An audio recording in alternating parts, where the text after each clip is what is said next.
Hello, I'm Don Ward. I'm Chief Executive of CIB, the Global Network for Research and Innovation in the Construction and Built Environment sector. Today, I'm hosting a really special edition of CIB in Conversation. I'm talking to the outgoing president, Keith Hampson, and the incoming president-elect, Mark Hastak. And we're about a month ahead of the World Building Congress 2022 and the General Assembly, which will be in Melbourne in late June 2022. So hello, Keith. Hello, Mark. G'day, Don. How are you doing? Hi, Don. Hi, Keith. How are you? Doing Good well. to see you both. Thank you for making time for a chat.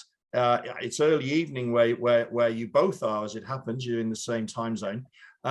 So I've just mentioned World Building Congress. Are you looking forward to it, Keith? Absolutely, Don. This has been a pretty challenging time for people who want to get out and network and be energized by other human beings instead of, like, it's great to talk to you on Zoom, Don, but gee, I'm looking forward to getting together. I'm looking forward to getting together with our CIB colleagues from across the world in Melbourne in just 4 weeks' time. So absolutely, the networking that is the CIB is absolutely ready to go in a face-to-face and hybrid mode in Melbourne from the 27th of June. So the answer is a resounding yes, Don. And Mark, what about yourself? Oh, I totally agree. I mean, very well said, Keith. I think it has been a long time that we need to get people together and continue this this drive and membership towards this organization. And I think it is critical that we all get together in Melbourne and share the research and the experience and the camaraderie that is very important.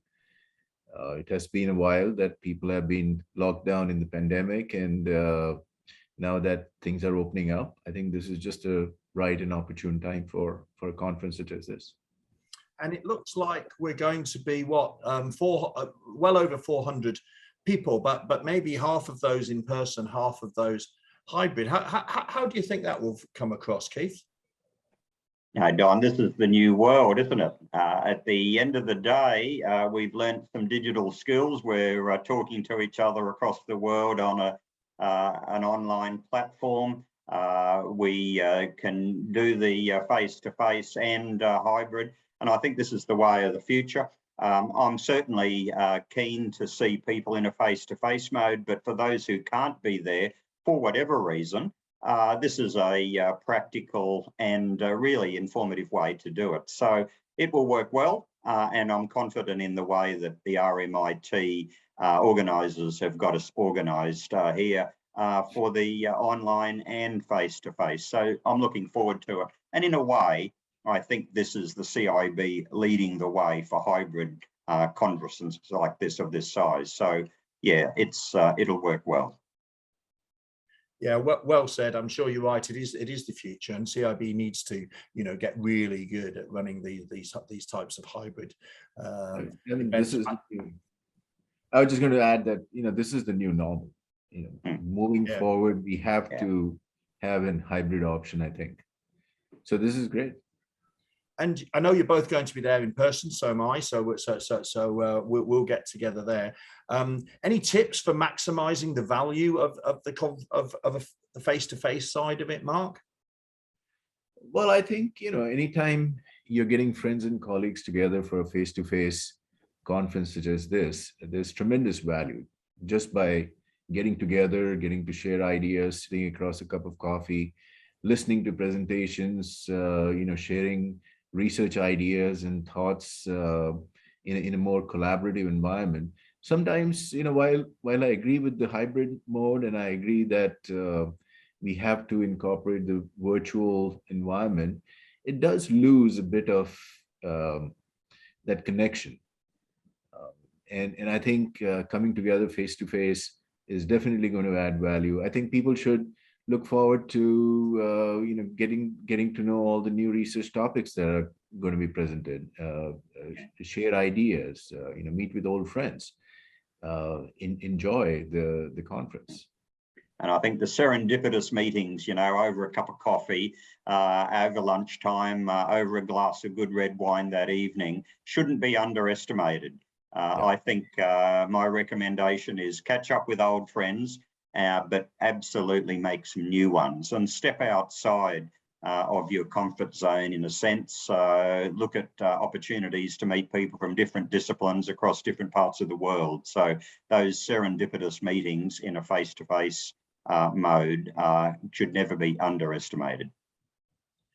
And you quite rightly mentioned what a great job RMIT have done, Keith, and it looks like they'll be streaming all 10 parallel sessions of the Congress over 4 days. I mean, but inevitably, it's harder for people who are online to get the same benefits and the same value as face-to-face.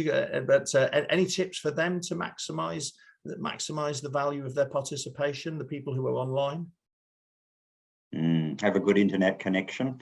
Do the best you can to be looking for those online serendipitous moments, because whilst you won't be meeting people at the coffee van, there's an opportunity to talk, I hope, in the way that it's being run across the questioners and those that have the ability to look at or look at others within different parts of the world on the online screen. I guess that's what's going to be possible after each presentation. And I think that sometimes the chat, which is a valuable way to actually provide thoughts as presentations are progressing, will form alliances in a virtual world. So no, I think the message in both senses is get involved, really. Yeah, I quite agree. It's unfortunate that they won't be able to join us in person, but the hybrid mode offers a lot of value in itself. The presentations are all going to be there. They can listen to as many presentations as they like. They will, in a way, have an advantage of sitting at home or in their office and listening to the presentations. But we would much rather they be present in person in Melbourne, so that we're able to shake hands with them and revive that friendship again. Yeah, absolutely. Okay, great. Well, let's move on from World Building Congress. And Keith, I want to talk about the last 3 years. Your presidential term started at the General Assembly in Hong Kong in June 2019. So let's reflect on the last 3 years. I guess you'd have to say, for starters, it's been a challenging time. Don, it has been a challenging time, but I should say, before I talk about any challenges, it's also been just a wonderful honour to lead the CIB over this period, whether it's been a period of COVID challenges or not. It has been my honour and privilege to be president of this great organisation since the World Building Congress in Hong Kong. And it is absolutely true, of course, that the global COVID-19 pandemic has made it difficult for everyone, and of course traumatic for some families and communities who have lost loved ones in this process. So in that sense, my heartfelt thanks and appreciation for those who have worked to keep our organisation going, and my sympathies with those who have suffered losses. Here. I mean, what I was going to say, Keith, sorry, was that I wasn't there when you became president, but I know well that you set out some priorities, presidential priorities, and perhaps you'd like to just share those with our viewers and with our listeners. Sure, Don, thank you. And look, I'm looking forward to sharing the next World Building Congress with you there. Let me give you that assurance. Don, in Hong Kong, I had thought for some time leading up to that event as to what the CIB was really needing in the go forward, having had, of course, no sense that COVID was around the corner. But we were going through a period of change. I was very keen to have three clear goals for my 3 years of presidency. Number one was about establishing a strong and effective member services team. And I'll talk in a little more detail about each of these three goals. Number two was about reinforcing the value of high quality, globally collaborative research, to reinforce this as the core of the CIB. And number three was really around ensuring that we can strengthen our global membership. So those three goals form the cornerstone of my goals as president, working with the CIB board and the CIB Officers Committee. And, you know, I look back and with some satisfaction, but of course the job's never done. But in respect of the first priority, the strong and effective member team, I'm delighted to say that we've been able to recruit you, Don. Your ability to help transform our organisation at the CEO level has been pivotal in the success that I believe that we've shared over these last 2 years. So great to have you on board as CEO, and I look forward to continuing to work with you as the immediate past president going forward. It's made a world of difference, Mark, hasn't it? Yep, absolutely. Couldn't agree more. That's very kind of you both. Thank you. Indeed. And with Michael Beam as our program director and Debbie Gray as our office manager, you've formed a very strong member service focused unit. And I might say in COVID times operated very effectively across the globe and doing away with office expenses wherever they might be in the globe. So that's been an absolute step forward. And I feel as though, as we've mentioned before, the ability for us to run CIB events in an online fashion over that period has, in a strange sort of a way, allowed us to have even more commitment and more engagement in the events at a board level, at an officers committee level, but of course also at the working commission and task group level. So we've worked through that, and I'm delighted to say that the openness across the group that's been a hallmark of the last 3 years, having students involved, coordinators involved, and others invited to board meetings because of the online environment, has been a very strong step forward. And I guess the other part I'd like to finalise on that is the agreement and your initiative, Don, in having a third board meeting for the year, which has really strengthened the governance of this organisation through a challenging period, as a strictly online version in any go forward that might include face-to-face meetings, has, I think, been a lesson in better governance. So look, the strong and effective member service team, I think, has been established, and we look forward to even growing the member service activities in the go forward period. Thanks. Second priority. So what I was going to say, Keith, I thought one of the most important steps forward, and it had been long overdue, probably, was the new website, and just how easy now it is for, I hope, for our members to find information, and not just our members, of course, but other stakeholders. So yeah, absolutely. And that and the use of online tech, you know, it was kind of forced upon us by the pandemic, and with the development of that technology and the prioritization that you gave to the member communications, I think has left us in a decent position. Indeed, and I think the quality of communications overall has improved and is verging on excellence. And thanks to the Membership and Communications Committee chaired by Ron Wakefield from RMIT for his services and the services of his committee in that regard. Yeah. Priority 2 was about reinforcing the high quality, globally collaborative research as the core of our CIB. You know, Kala Kalkinen and Mike Beam have led significant progress in this area. And there's been much stronger dialogue between the CIB board and the program committee and coordinators across the world. And so I think that has been a very significant step forward. We have a new CIB Vistas program that will change the way and modernise the way that we're looking at the CIB research across the United Nations global sustainability goals. And I think in that sense, modernising, being more rigorous around current community and global challenges will continue to ensure that we're at the forefront of industry and academic research. And in particular, I want to thank those emerging leaders who have stepped up to take over new task groups, new working commissions, and a refreshing of the agendas across the CIB generally.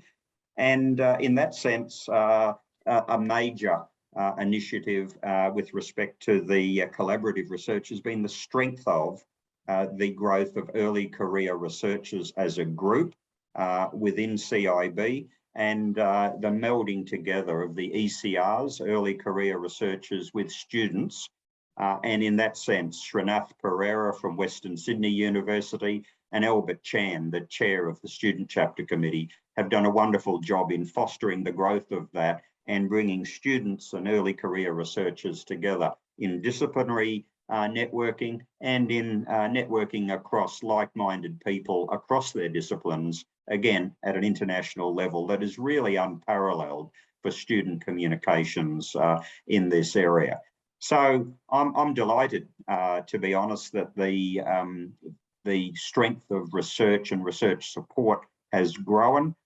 For me personally, I have always felt that early careers, the early career researchers are at the core of our growth in membership and the core of the development of knowledge and engagement with industry internationally. And in that sense, I'm very pleased to be supporting a future perpetual award for best practice industry research collaboration for CIB early researchers.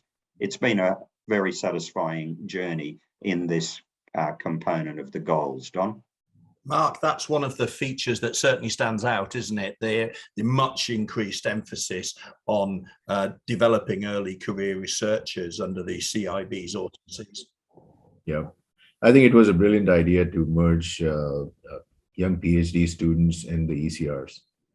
Well, I was just going to say it's all about developing future talent in the sector, and CIB is all about the quality and the longevity and sustainability of the contribution that research and innovation can make to the Sustainable Development Goals, as you mentioned.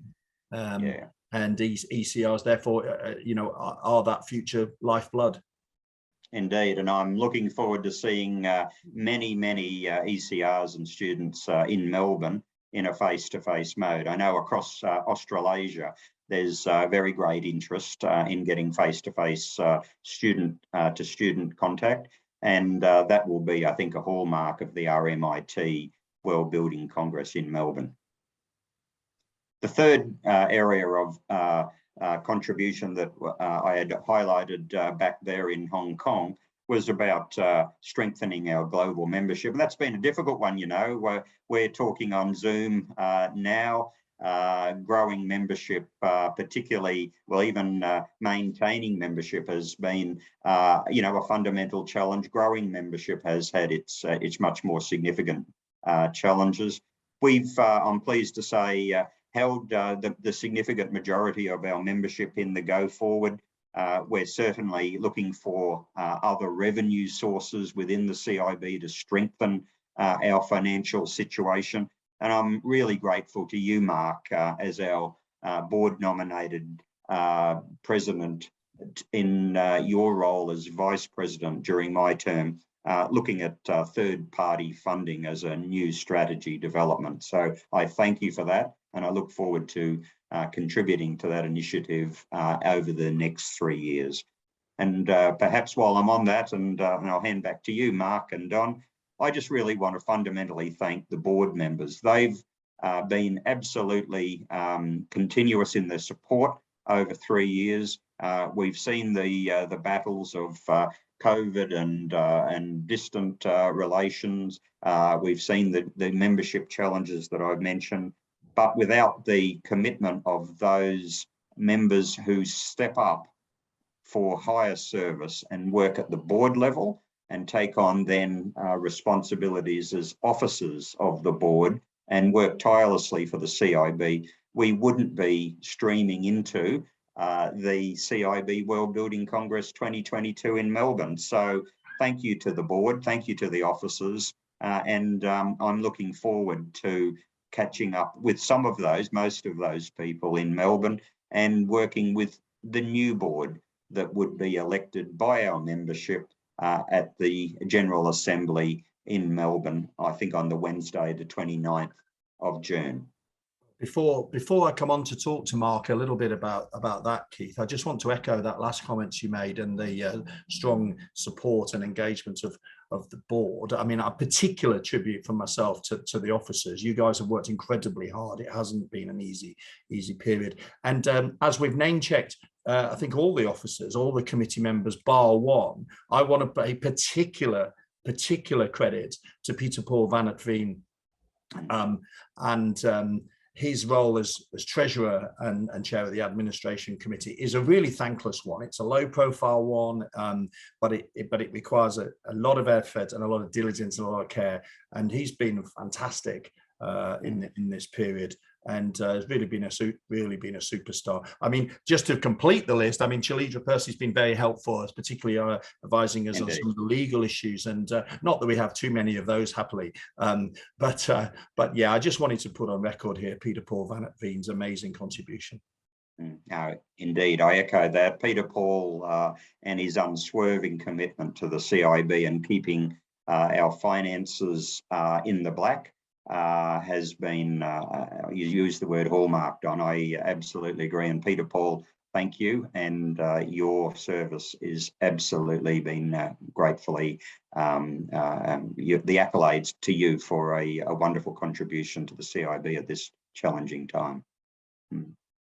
So thank you, Keith. And let's segue into talking to the president-elect. So hopefully the General Assembly on June the 30th will elect Mark Hastak, on June the 29th, I beg your pardon, will elect Mark Hastak as the next president of CIB. I look forward to working with Keith, in any case, in his capacity as immediate past president. But Mark, anticipating getting ahead of ourselves only slightly, I hope, let's talk about what you see as your agenda for the next 3 years. Sure, Don. I mean, I certainly would appreciate if the vote goes well. And but I want to start off by agreeing with both of you that you know, the one thing about pandemic that people were getting online, there was a lot of commitment among the board members in attending the meetings. So I think even the third board meeting that was added, you know, we had very good attendance, and I completely agree with that aspect. So in any way, we do need to keep that hybrid mode. So, you know, the commitment is not wavered because person, you know, could not travel or so. So I think that was a very positive thing. But you know, talking about priorities, you know, there are a lot of things that come to mind. Keith, you have done an absolutely fabulous job as a president, and it has been my pleasure working with you in my capacity as the vice president. And I've learned a lot, and I hope to carry that forward. And I'm very happy to note that about your willingness to stay on the board and help out as and when necessary. So I think that's fabulous. So many thanks to you. And, you know, I think, Don, I think you mentioned in one of our earlier conversations that as a membership-based organization, you know, we need to nurture the membership, and we need to make sure that we are able to add more members to the group, and at the same time be able to offer a value proposition that maintains our membership, and they feel that it is important to, you know, be part of this organization because they're getting certain values. So I think from that point of view, what I would propose is that the incoming board should focus on membership growth, should focus on adding value proposition for the members. And by saying that, I think in addition to membership growth, I think we also need to look for other avenues of raising funds so that the organization is more stable. We need to be financially more stable and not just rely on the membership based revenue. So I think the third party initiative, we should continue that for sure. and see how far we can take it to make the organization a little bit more financially stable. In terms of adding new value propositions, I think we should look at increasing collaborative research.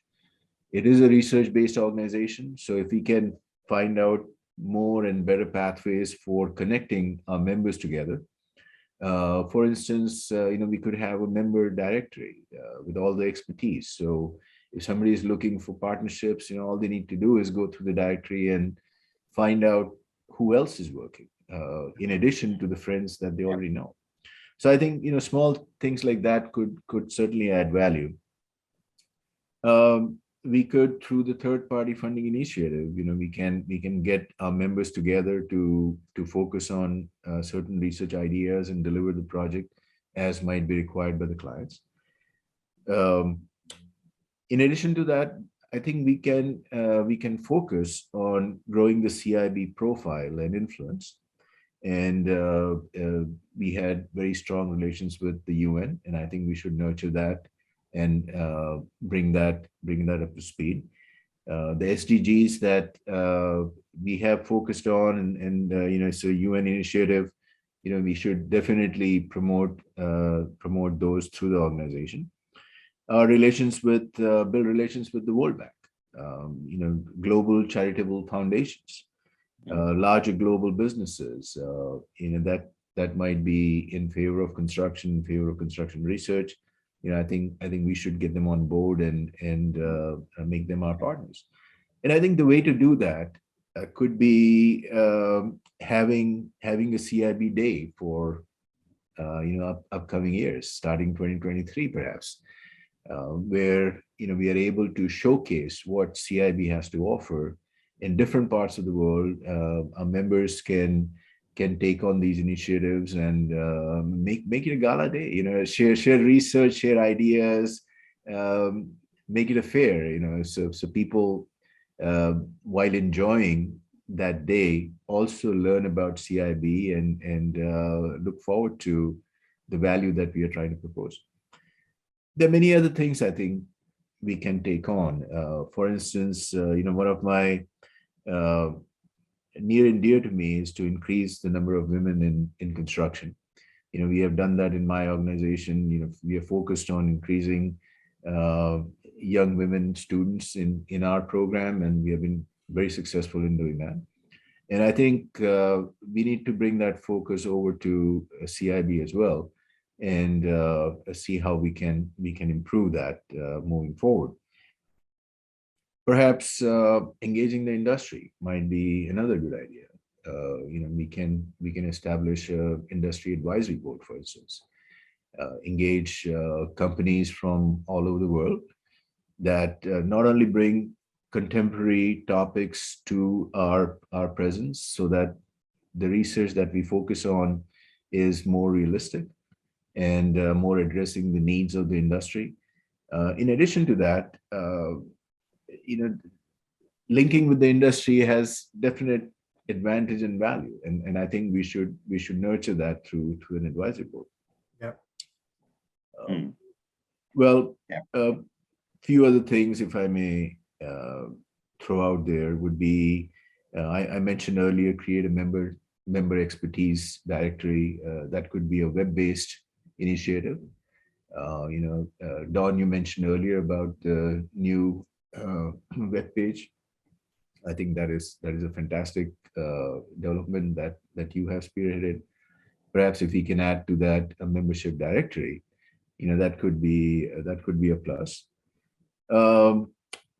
In terms of value proposition, another thing that was coming to my mind, and we need to, of course, develop that thought further, would be to establish some form of internship for the early career researcher, the ECRs that we were talking about earlier, and also perhaps our faculty as summer internships that they can spend either at a company or either at the UN or the World Bank. And our thoughts of reviving our partnership with the UN, I think that may not be a bad idea if we are able to encourage some of our young members or even our established faculty members to spend some time with the UN. Summer months, if that be possible, could be spent working with one of the UN agencies. So thoughts like these are there, and I of course would like to share those with the board and see how they would all want to carry forward. Back to you, Don. And I certainly hope that, thank you, Mark. And well, I suppose the first thing to say, Keith, is Mark's, showing there that we can build on a stable platform, stable foundation that you've given us through your leadership. So how does that next sort of era, next phase sound to you? No, look, I'm delighted with the energy and new directions that Mark is bringing, and he's thought through in his period as Vice President, a fresh approach and new energy with a new board is what the CIB needs each 3 years, and it's a natural and healthy progression. And I wish you, Mark, and the new board every success over the next triennium. And where there's opportunity to add value, I welcome the opportunity to do that. And in a immediate past president role as well, I mean, there's the opportunity to catch up in another role with many of the friends and colleagues that I've met through the CIB over the years. And so I wish you and the board, the new board, the best for the period up until what do we get to 24, 25 and 2025 World Building Congress hosted by Purdue in the US of A. So Mark, good luck with your presidency, with your new board. And for me, I say to all of our members, stay engaged, stay supportive. It's this long association with the CIB that for me has made the globe a small place, and one that is full of friends and colleagues. And I welcome early career researchers to take that journey and make the CIB your global network of choice. So thanks so much for the privilege of leading the CIB as president over this last 3 years. Thanks, Keith. I really appreciate that. And I think one more thing that perhaps you might join me in some of those events is to travel around different member countries and engage them face to face, something that we were not able to do in the pandemic time. And I think now that travel is opening up, perhaps, you're being past president, Don as the CEO, and myself, we can perhaps travel and visit different member universities and different member institutions. And I think that would really add value in driving up the membership as well. I mean, I think you're going to be fortunate, Mark, if I might say that, there's going to be, it's a more optimal balance between face-to-face and online is going to be possible in the next 3 years, we hope. And so a number of the initiatives you set out would be much more difficult, I think, without that face-to-face contact and that relationship building. And we are indeed looking forward to hosting the 2025 World Building Congress. That's going to be here at Purdue. And, we need to drum up all the support and membership that we can. So we have not 400, but we have maybe 600, 700 people show up for the conference. That'll be fantastic. Well, gosh, here we are. We're already talking about the 2025 and we haven't had 2022 yet. So I thought you said something very interesting at the end, Mark, and that was your willingness and indeed appetite for discussing this sort of agenda at the World Building Congress and beyond. And I do hope that people, whether they're attending, particularly those attending in person, but also online, are able to engage with you socially and as it were informally and discuss some of these ideas, because the more thinking, the more inputs we can get from all parts of our community must be for the better. Yeah, absolutely. Yeah, absolutely. I'm looking forward to the conference in Melbourne. I think that would be a great opportunity to meet people, meet friends, and revive old discussions. Yeah. Yeah, indeed. It's 4 weeks away, and Melbourne awaits. So see you there. See you there. What a perfect point at which to finish our conversation today. We can't wait, frankly, for Melbourne 2022. I want to thank both of you. It's been a great pleasure working with you both already. And I look forward to the next, to Melbourne and beyond, in working with yourself, Mark, as the incoming president. I just want to thank all our viewers, all our listeners for getting involved with this edition of CIB in Conversation, and I hope they'll drop us a line with any comments, any feedback at any time.